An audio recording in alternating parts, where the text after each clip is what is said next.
Welcome to story board. This is Chakri. Donald Trump white హౌస్లోకి entry ముందే ప్రపంచవ్యాప్తంగా కాకరేకెత్తిస్తున్నాడు. ఒకవైపు కెనడా, మరోవైపు మెక్సికోకు వణుకు పుట్టిస్తున్నాడు. ఓపీటీ అంశంలో ట్రంప్ వర్గం రెండు వర్గాలుగా చీలిపోయింది. నైపుణ్యవంతులను ప్రోత్సహించాలని ఒక వర్గం అంటుంటే మరో వర్గం తీవ్రంగా వ్యతిరేకిస్తోంది. H-1B వీసాలపై వెళ్లిన భారతీయులు ఆందోళన వ్యక్తం చేస్తున్నారు. భారతీయ ఉత్పత్తులకు 100% సుంకాలు విధిస్తానని హెచ్చరికలు జారీ చేశారు. గ్రీన్లాండ్, పనామా కాలువ విషయంలోనూ దూకుడుగా వ్యవహరిస్తున్నారు. దీంతో ట్రంప్ బాధ్యతలు చేపట్టాక ఎలాంటి విధానాలు అనుసరిస్తారన్న దానిపై ఉత్కంఠ రేగుతోంది. అమెరికా అధ్యక్షుడిగా బాధ్యతలు చేపట్టక ముందే డొనాల్డ్ ట్రంప్ దూకుడు ప్రదర్శిస్తున్నాడు. H-1B వీసా విధానంలో సంస్కరణలు తీసుకొచ్చేందుకు రెడీ అయ్యాడు. అటు ఓపీటీ విధానాన్ని ట్రంప్ వర్గంలోని కొందరు తీవ్రంగా వ్యతిరేకిస్తున్నారు. ఇక భారత ఉత్పత్తుల విషయంలో తగ్గేదే లేదని హెచ్చరిస్తున్నాడు. భారత్ ఎంత సుంకాలు వేస్తే అదే స్థాయిలో వసూలు చేస్తానని ట్రంప్ వార్నింగ్ ఇచ్చాడు. దీంతో భారతీయ విద్యార్థులతో పాటు వ్యాపారుల్లోనూ ఆందోళన మొదలైంది. డొనాల్డ్ ట్రంప్ ఈ నెల 20న అమెరికా అధ్యక్షుడిగా ప్రమాణ స్వీకారం చేయబోతున్నారు. అధ్యక్ష పదవి చేపట్టే ముందే తన మాటలు చేష్టలతో పక్క దేశాలను భయపెట్టేలా హాట్ కామెంట్లు చేస్తున్నారు. భారత్, చైనా, బ్రెజిల్కు భారీ సుంకాలు తప్పవని వార్నింగ్ ఇచ్చారు. ముఖ్యంగా భారత్ విషయంలోనూ తగ్గేదే లేదనేలా H-1B వీసాలు, సుంకాల విధింపు, ఓపీటీ విధానంపై సీరియస్గా ఉన్నారు ట్రంప్. అమెరికా ఉత్పత్తులపై భారత్ ఎలాంటి పన్నులు విధిస్తుందో అదే పన్నును భారతీయ ఉత్పత్తులపై విధిస్తామన్నారు ట్రంప్. కొన్ని అమెరికా ఉత్పత్తుల దిగుమతులపై భారత్ అధిక సుంకాలను విధించడాన్ని ట్రంప్ తీవ్రంగా వ్యతిరేకిస్తున్నారు. భారత్ అమెరికా వస్తువులపై 100% సుంకాలు విధించినప్పుడు మనమెందుకు విధించకూడదు అంటూ ప్రశ్నిస్తున్నారు. అమెరికా ఉత్పత్తులపై అధిక సుంకాలు విధిస్తున్న దేశాల్లో భారత్, చైనా, బ్రెజిల్ ఉన్నాయన్నారు. ఆయా దేశాలు తమపై పన్ను వేస్తే పర్వాలేదని, మేం వారిపై కూడా అదే పన్ను విధిస్తామని ట్రంప్ చెప్పారు. 2019లో ట్రంప్ అమెరికా అధ్యక్షుడిగా ఉన్న సమయంలో కూడా భారత్ను ఆయన టారిఫ్ కింగ్ అన్నారు. అప్పుడు భారత్కు జనరలైజ్డ్ సిస్టమ్ ఆఫ్ ప్రిఫరెన్సెస్ GSPని రద్దు చేశారు. అభివృద్ధి చెందిన దేశాలకు చెందిన ఉత్పత్తులపై కస్టమ్స్ డ్యూటీ మినహాయింపు లేదా రాయితీలు ఇచ్చేందుకు అమెరికా GSP తెచ్చింది. ట్రంప్ సిగ్నేచర్ పాలసీల్లో అమెరికా దిగుమతి చేసుకునే అన్నిటిపై 10% సుంకం విధించడం ఒకటి. దాంతో భారత్ నుంచి ఎగుమతులను కట్టడి చేసి అమెరికా ఆర్థిక వ్యవస్థపై పడుతున్న భారాన్ని తగ్గించాలని చూస్తున్నారు. అయితే అమెరికాకు $120 బిలియన్ విలువైన వస్తు సేవలను ఎగుమతి చేస్తోంది భారత్. అగ్రరాజ్యం దిగుమతి సుంకం విధింపు ఆలోచన భారత్కు ఆందోళన కలిగించే అంశం. అది భారత్ US వాణిజ్యానికి బ్రేక్ వేసే అవకాశం ఉంది. అధికారంలోకి వచ్చిన తర్వాత భారత్పై ప్రతీకార పన్ను విధిస్తానంటూ ముందే ప్రకటించాడు. అనుకున్నట్లే అధ్యక్షుడిగా బాధ్యతలు చేపట్టబోతున్నాడు ట్రంప్. హార్లీ డేవిడ్సన్ లాంటి అమెరికా ఉత్పత్తులపై భారత్ పెద్ద మొత్తంలో టారిఫ్లు విధిస్తోందని ప్రచార సభల్లో చెబుతూ వచ్చారు. అమెరికా ఉత్పత్తులకు భారత్ 200% పన్నులు వసూలు చేస్తుంటే అమెరికా భారత్ ఉత్పత్తులకు ఎలాంటి సుంకం విధించకూడదంటే ఎలా అంటూ ప్రశ్నించారు ట్రంప్. పెంపైతే తప్పదని భారత్ పరిశ్రమ వర్గాలు అంచనా వేస్తున్నాయి. నిజానికి విదేశీ దిగుమతులపై కఠినంగా సుంకాలు విధించి అమెరికా ఉత్పత్తులకు కాపు కాస్తానన్నారు. అమెరికా ఫస్ట్ ఆర్థిక విధానానికి అనుగుణంగానే ట్రంప్ కఠిన వైఖరి ప్రదర్శిస్తున్నారు. తద్వారా ప్రపంచ వాణిజ్యంలో మార్పులతో అమెరికా ఆర్థిక సార్వభౌమాధికారం పునఃప్రతిష్ఠితమవుతుందనేది ఆయన వ్యూహం. ఇప్పుడు ఈ సుంకాల పర్వం మొదలైతే అది చివరకు ప్రపంచ వాణిజ్య యుద్ధంగా పరిణమిస్తుంది. ఈ సుంకాలన్నీ అమెరికా ప్రయోజనాల్ని కాపాడేందుకు సాహసోపేత నిర్ణయంగా కనిపించొచ్చు గానీ వాటి తక్షణ ప్రభావం పడేది అమెరికా వినియోగదారులు, వ్యాపారాల మీదనే. ఆటోమొబైల్స్, ఎలక్ట్రానిక్స్, వ్యవసాయక ఉత్పత్తులు సహా రోజువారీ అవసరాలైన అనేక సరుకుల ధరలు పెరుగుతాయి. ఇతర దేశాల విడిభాగాలపై ఆధారపడడంతో అమెరికా వ్యాపార సంస్థలు చేసుకునే దిగుమతులపై భారం పడుతుంది. ఆ సంస్థల లాభాలు తగ్గుతాయి. అమెరికా ఉత్పత్తులు ప్రపంచ మార్కెట్లో పోటీ పడలేకపోతాయి.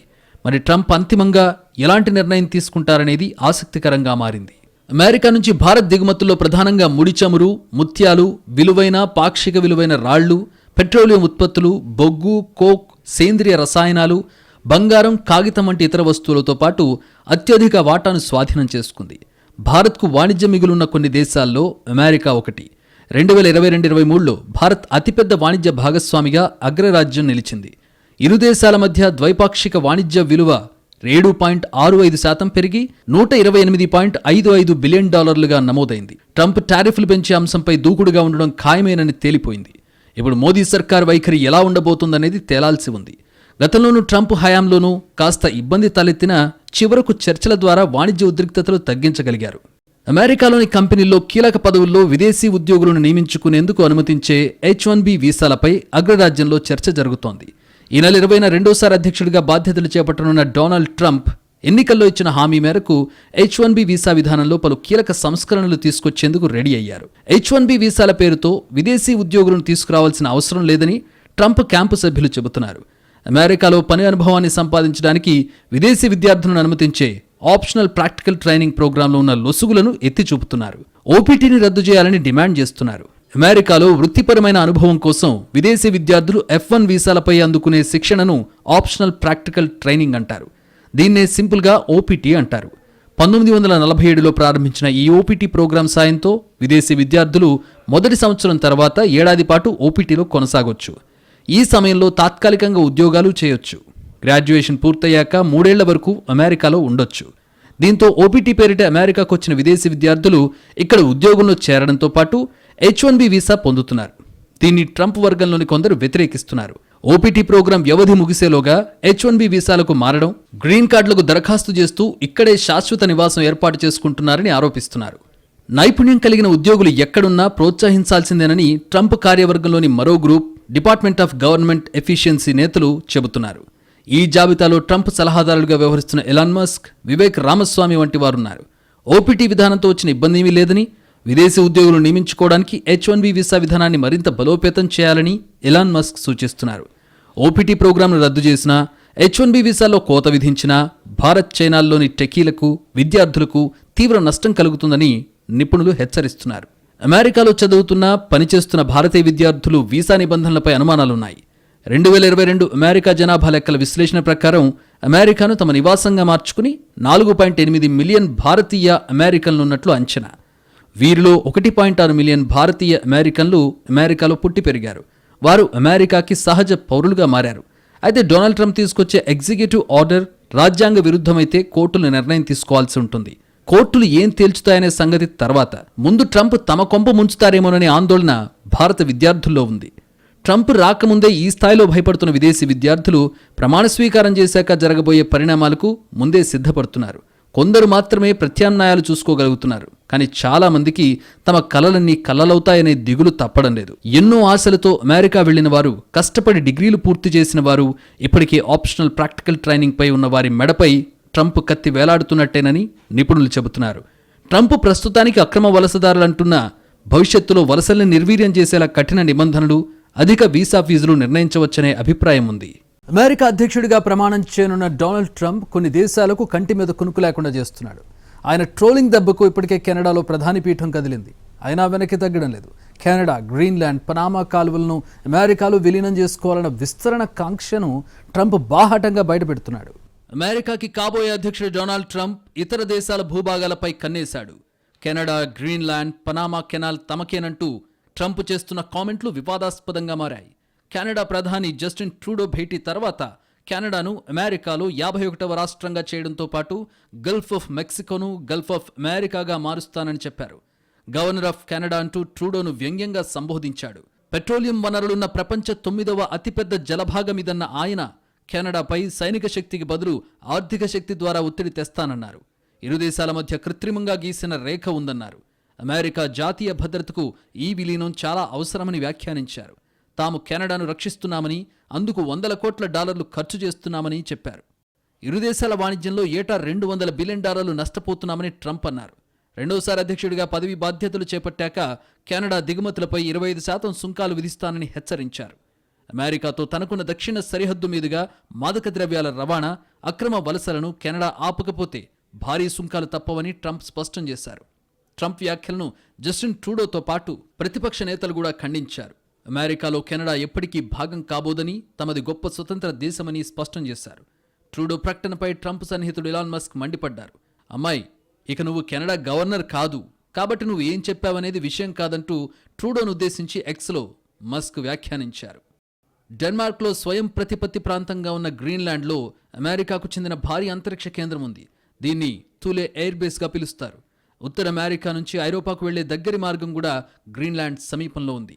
అత్యధిక ఖనిజ సంపద ఉన్న ఈ ద్వీపాన్ని విలీనం చేసుకోవాలని అమెరికా ఎప్పటినుంచో ఆశిస్తోంది. 2016లో తొలిసారి అధ్యక్షుడైన ట్రంప్ 2019లో గ్రీన్లాండ్ను కొనుగోలు చేస్తానని ప్రకటించారు. గ్రీన్లాండ్లో దాదాపు 45,000 మంది ప్రజలున్నారు. డెన్మార్క్ దేశానికి తమపై అధికారం ఉందని కూడా చాలామంది గ్రీన్లాండ్ ప్రజలకు తెలియదని చెప్పుకొస్తున్నారు. ఒకవేళ వాళ్ళు ఈ విషయాన్ని తెలుసుకున్నా ఇక మర్చిపోవాలని హెచ్చరిస్తున్నారు. రెండోసారి అధ్యక్షుడిగా బాధ్యతలు చేపట్టనుండడంతో తన వైఖరికి అనుగుణంగా సామాజిక మాధ్యమాల్లో పోస్టులు, ఫోటోలను ట్రంప్ పెడుతున్నారు. గ్రీన్లాండ్ ఖచ్చితంగా అమెరికాకే దక్కాలని కొంతకాలంగా అంటున్నారు ట్రంప్. లేదంటే దాన్ని నియంత్రిస్తున్న డెన్మార్క్పై భారీగా వాణిజ్య టారిఫ్లు విధిస్తానని హెచ్చరించాడు. గ్రీన్లాండ్ను నియంత్రణలోకి తెచ్చుకోవడంపై తన దగ్గర సమగ్రమైన ప్లాన్ ఉందని ట్రంప్ వెల్లడించాడు. పనామా కెనాల్ అమెరికాకు చాలా ముఖ్యమన్నారు ట్రంప్. అయితే దాన్ని చైనా నిర్వహిస్తోందని, తాము పనామా కెనాల్ను పనామాకు ఇచ్చామని స్పష్టం చేశారు.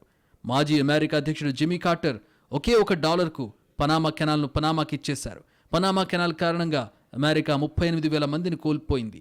అప్పట్లో దాని నిర్మాణానికి $1 ట్రిలియన్ దాకా ఖర్చయిందని, అమెరికా సైనిక అవసరాల కోసం పనామా కాలువను నిర్మించారని అన్నాడు. దీన్ని 1977లో అమెరికా అధ్యక్షుడు జిమ్మీ కార్టర్ పనామాకి ఇచ్చేయడం పెద్ద తప్పిదంగా ట్రంప్ అభివర్ణించాడు. యూరోపియన్ యూనియన్లో భాగమైన డెన్మార్క్లోని గ్రీన్లాండ్పై ట్రంప్ చేసిన వ్యాఖ్యలను ఖండించింది ఫ్రాన్స్. యూరోపియన్ యూనియన్ సార్వభౌమ సరిహద్దులపై దాడి చేసేందుకు, జోక్యం చేసుకునేందుకు ప్రపంచంలో ఏ దేశాన్ని అనుమతించే ప్రసక్తే లేదని ఫ్రాన్స్ హెచ్చరించింది. గ్రీన్లాండ్ అమెరికా ఆక్రమిస్తుందని అనుకోవడం లేదని, ఇప్పుడు మనం బలంగా సమాధానమిచ్చే యుగంలో ఉన్నామని పరోక్షంగా ట్రంప్ను హెచ్చరించింది. మెక్సికోకు ఏటా 24 లక్షల కోట్లు, కెనడాకు 8 లక్షల కోట్లకు పైగా అమెరికా రాయితీ ఇస్తోంది. మెక్సికో, కెనడాకు అమెరికా ఎందుకు రాయితీలు ఇవ్వాలని డొనాల్డ్ ట్రంప్ ప్రశ్నిస్తున్నారు. దీనికంటే రెండు దేశాలను అమెరికాలో విలీనం చేసుకోవడమే బెటర్ అని పదే పదే చెబుతున్నారు. గల్ఫ్ ఆఫ్ మెక్సికోను గల్ఫ్ ఆఫ్ అమెరికాగా మార్చాలని ట్రంప్ చెప్పాడు. లక్షల మంది ఆ దేశం నుంచి అమెరికాలో ప్రవేశించకుండా మెక్సికోను అడ్డుకుంటామని హెచ్చరించారు. ఆ దేశాన్ని మాదక ద్రవ్యాల ముఠాలు నడిపిస్తున్నాయన్నారు. మెక్సికోకు భారీగా టారిఫ్లు తప్పవని స్పష్టం చేశారు. ట్రంప్ వ్యాఖ్యలకు మెక్సికో అధ్యక్షురాలు క్లాడియా తిప్పికొట్టింది. యుఎస్ను తామెందుకు మెక్సికన్ అమెరికా అని పిలవకూడదంటూ సెటైర్లేశారు. ఇది వినడానికి చాలా బాగుంది కదా అంటూ వ్యంగ్యాస్త్రాలు సంధించారు. 17వ శతాబ్దం నాటి ప్రపంచపటాన్ని చూపించారు.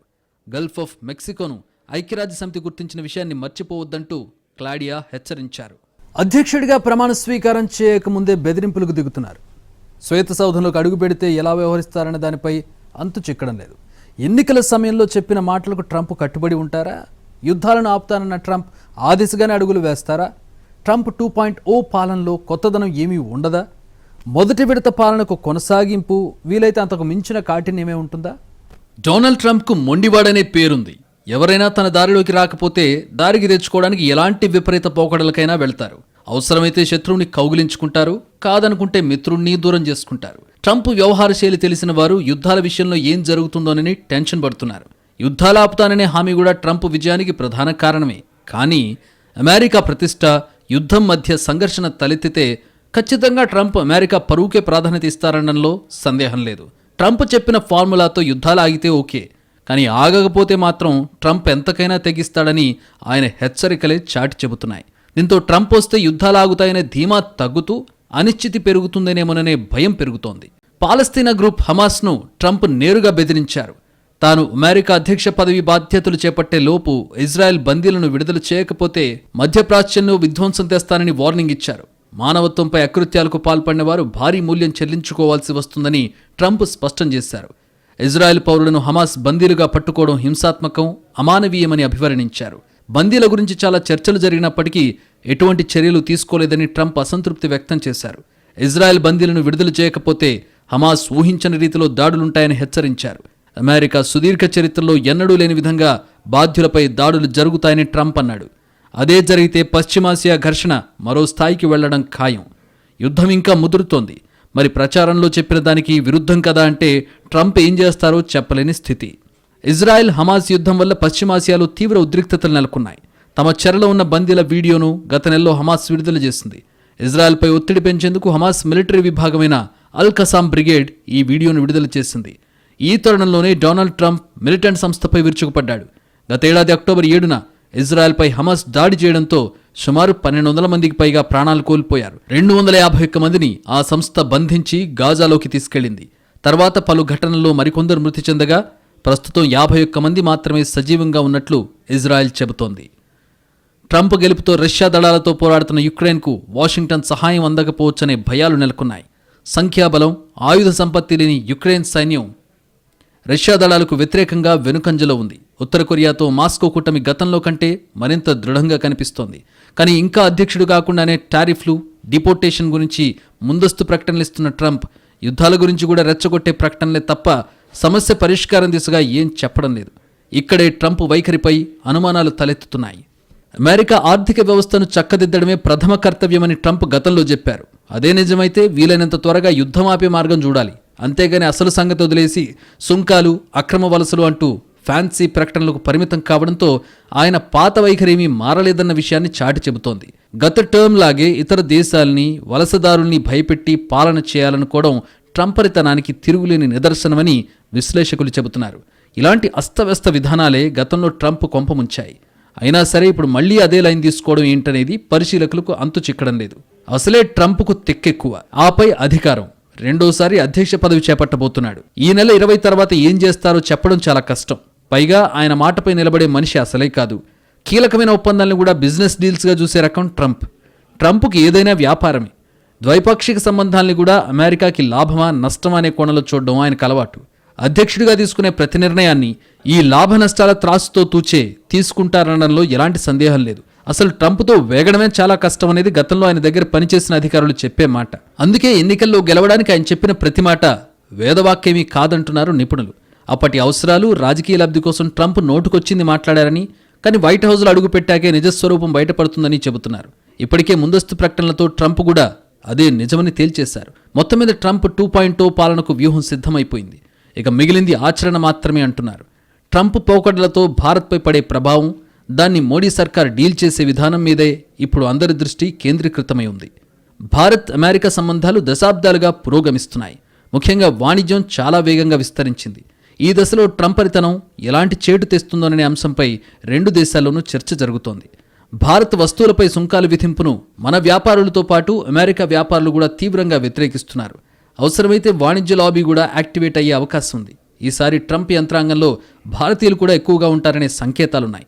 ఇప్పటికే వివేక్ రామస్వామి, కాష్ పటేల్, జై భట్టాచార్య, హర్మిత్ కే ధిల్లాన్ వంటి వారిని తీసుకున్నారు. వీరంతా ట్రంప్ను నిలవరించగలుగుతారా అనేది కూడా చూడాల్సి ఉంది.